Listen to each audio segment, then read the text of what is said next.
Hello नमस्कार ब्रह्माचल में आपका स्वागत। हम आपको बहुत ही महत्वपूर्ण जानकारी देने वाले हैं। अतिथि शिक्षकों के भविष्य सुरक्षित करने को लेकर, नियमितीकरण को लेकर, 12 माह के सेवा काल को लेकर अतिथि शिक्षकों की अभी 3 मांगों को पूरा कर दिया गया शासन की ओर से। एक 12 माह का सेवा काल, दूसरा है वेतन वृद्धि का भुगतान, और जो पूर्व में कार्यरत अतिथि शिक्षक किसी कारणवश बाहर हुए थे उनको दोबारा पुनः नियुक्ति में रखना है। और अतिथि शिक्षक रिजर्व पद पर बड़ी अपडेट भी है। और लैब वालों के लिए भी एक जानकारी है। और अन्य स्कूलों में जो ज्वाइनिंग प्रक्रिया चल रही है उसको लेकर भी बहुत ही महत्वपूर्ण खबर है। और अतिथि शिक्षकों का भविष्य सुरक्षित किया जाएगा आगे चल के। लेकिन अभी अतिथि शिक्षकों के 12 माह की सेवा काल करने के लिए बात की जा रही है। शिक्षा मंत्री जी ने भी आश्वासन दिया है कि 12 माह का सेवा काल किया जाएगा। और वेतन वृद्धि भी कर दिया गया है। वर्ग 3 के लिए 14,000, वर्ग 2 के लिए 18,000, वर्ग 1 के लिए 22,000 रुपये किया गया है शासन की ओर से। और ये जल्दी ऑफिशियल आदेश जारी किया जाएगा। तो मैं इसके संबंध में पूरी विस्तार से जानकारी देने वाला हूँ, लाइव वार्ता भी सुनाने वाला हूँ। क्या कहना संगठनों के अधिकारियों का और शिक्षा मंत्री जी का क्या कहना है, और उनकी मांग कब तक पूरी कर ली जाएंगी, इसके संबंध में पूरी विस्तार से जानकारी देने वाला हूँ। और रविकांत गुप्ता जी का क्या कहना है इनकी मांग को लेकर, तो वीडियो में बने रहे। वीडियो पूरा देखें। वीडियो अच्छा लगे तो लाइक करें और चैनल को सब्सक्राइब बिल्कुल ना इसमें अपडेट पाने के लिए। लगभग आप सबकी समस्याएं जो भी थी समाप्त हो चुकी हैं। कुछ समस्याएं अभी हैं, जैसे जो हमारे लैब वाले लगभग 2000 साथी हैं उनका बचा हुआ है। बाकी लगभग हम लोगों ने जितना भी हो सकता था मैथ साइंस से लेकर के सभी की समस्याएं पिछले 2 दिन में हमारी पूरी टीम भोपाल में थी। पीडी खैरवार जी, हमारे दादा पीडी खैरवार जी और सुनील परिहार जी, आज आजाद की टीम भी थी जो माननीय शिक्षा मंत्री जी से मुलाकात करके आज जो भी बातें हैं अपनी उन्होंने रखी।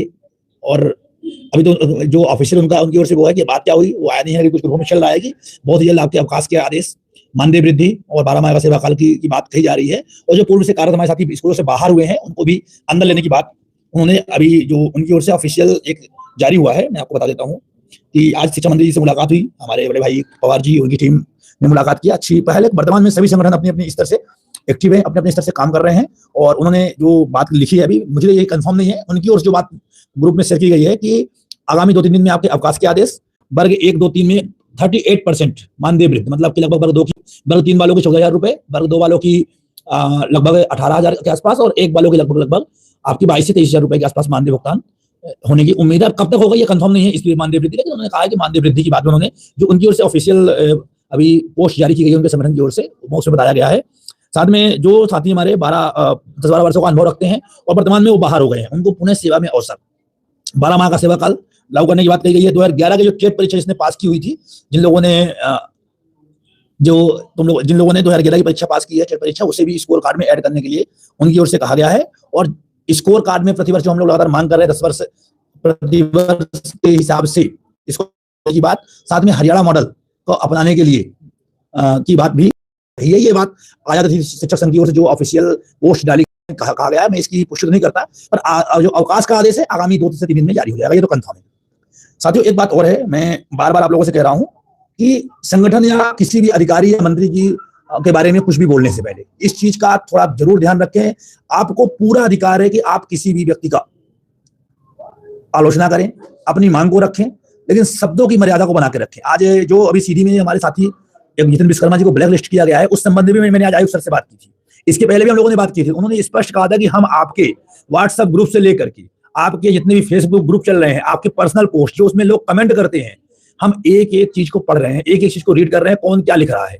जितने भी लोग हमारे विभाग के बारे में अगर गलत कमेंट करेंगे, उनको कुछ भी गालियां लिखेंगे अगर अधिकारियों को, तो उनके ऊपर हम सख्त कार्रवाई करेंगे और उनके ऊपर हम एफआईआर दर्ज भी करवाएंगे। इसका नमूना आप लोग देख चुके हैं कि एक हमारा भाई को रायसेन से काम कर रहा था और उसको इसी कारण से स्कूल से बाहर किया गया था। बाद में आग्रह करने पर उसे स्कूल में वापस लिया गया।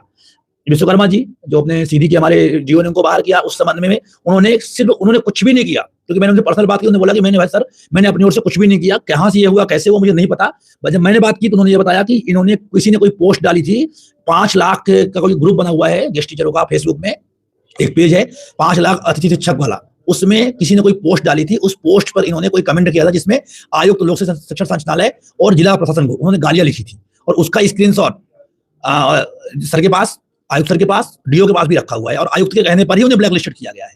इससे आप ये समझ लीजिए कि आपके एक एक पोस्ट को, आपकी एक एक कमेंट को अधिकारी वर्ग रीड कर रहा है, पढ़ रहा है और उस पर एक्शन भी ले रहा है। साथ में संगठन के लोगों को भी, लोग लगातार फालतू कमेंट करते रहते हैं ग्रुपों में, फेसबुक व्हाट्सएप पे। 6 लोगों को एफआईआर हुई थी, जिसका जिसको जिसको वापस लिया गया संगठन की ओर से। कारण कि किसी का भविष्य खराब ना हो, हम लोग ये चाहते हैं। फेसबुक या व्हाट्सएप या यूट्यूब के कमेंटों को लेकर के जो लोग फालतू कमेंट, क्योंकि मुझे पता है कि जो हमारे अतिथि शिक्षक हैं उनमें से 1-8% लोग ही हैं जो फालतू कमेंट करते हैं। जो अतिथि शिक्षक नहीं है वही लोग यहाँ आके फालतू कमेंट करते हैं, ग्रुपों में फालतू कमेंट करते हैं और फेसबुक और यूट्यूब में भी आकर के फालतू कमेंट करते हैं। इसलिए अब डीपीआई के अधिकारी बिल्कुल सख्त हैं, खासतौर पर आयुक्त सर बिल्कुल बैठे हुए हैं और एक एक पोस्ट समझ लीजिए कि एक एक पोस्ट को पढ़ रहे हैं और स्क्रीनशॉट के साथ में वो कार्रवाई भी करवा रहे हैं।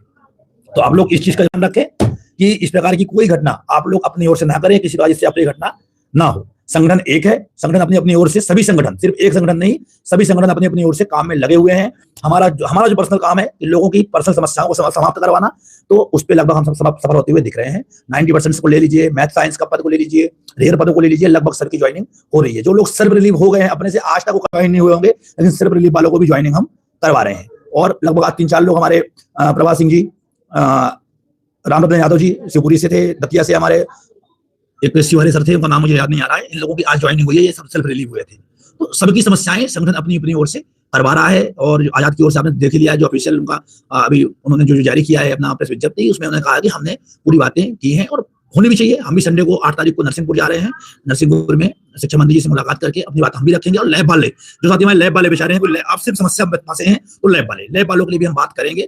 बाकी अगर सरकार नहीं मानती है तो उसके लिए हम लोग माननीय न्यायालय का भी शरण लेंगे, न्यायालय से उनको लाभ मिलेगा। और जो लोग हैं अभी, क्योंकि 8 तारीख के बाद जो पूर्व से कार्यरत है उन सबको जो कर लेंगे तो कर लेंगे, बाकी 9 तारीख के बाद से सेकंड चॉइस फिलिंग शुरू हो जाएगी। ये भी एक बात बता दूं आप लोगों से कि जो वर्ग 3 में काम कर रहे हैं, लगभग लोगों की नौकरी नहीं जाएगी भर्ती के बाद भी, क्योंकि जो जिन पदों पर अतिथि शिक्षक वर्तमान में कार्य नहीं कर रहा है उन्हीं पदों पर वर्ग 3 की भर्ती अधिकतर करवाई जाएगी। इससे अतिथि शिक्षक ज्यादा प्रभावित ना हो, इसलिए उन पदों को लोग भी जो चॉइस फिलिंग अब होगी उनको उसमें गायब भी कर दिया जाए।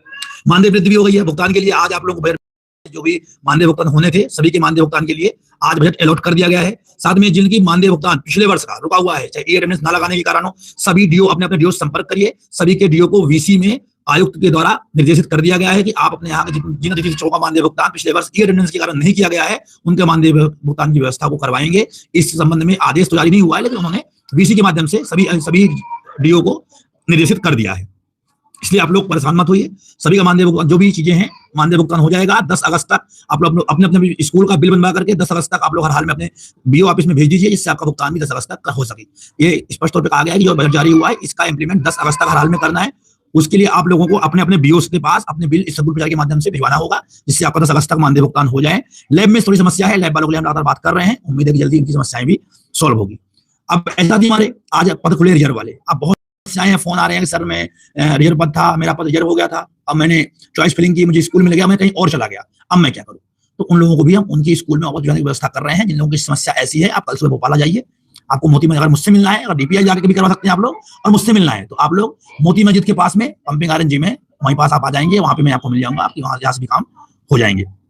2 लोग सेल्फ रिलीव हुए हैं, सेल्फ रिलीव वाले साथी हमारे, कई लोगों की ज्वाइनिंग हो चुकी है, क्योंकि कई लोग पास की स्कूल पाने के चक्कर में सेल्फ रिलीव हुए थे, तो लगभग लोगों को की हो गई है। जिनकी ज्वाइनिंग नहीं हो पा रही है वो भी अपना भोपाल आकर के अपने आप को ज्वाइन स्कूल में दोबारा करवा सकते हैं। साथियों, संगठन लगातार आपके लिए काम कर रहा है। सभी संगठन मैं बता चुका हूं कि अपने अपने स्तर से काम कर रहे हैं। जो ये लोग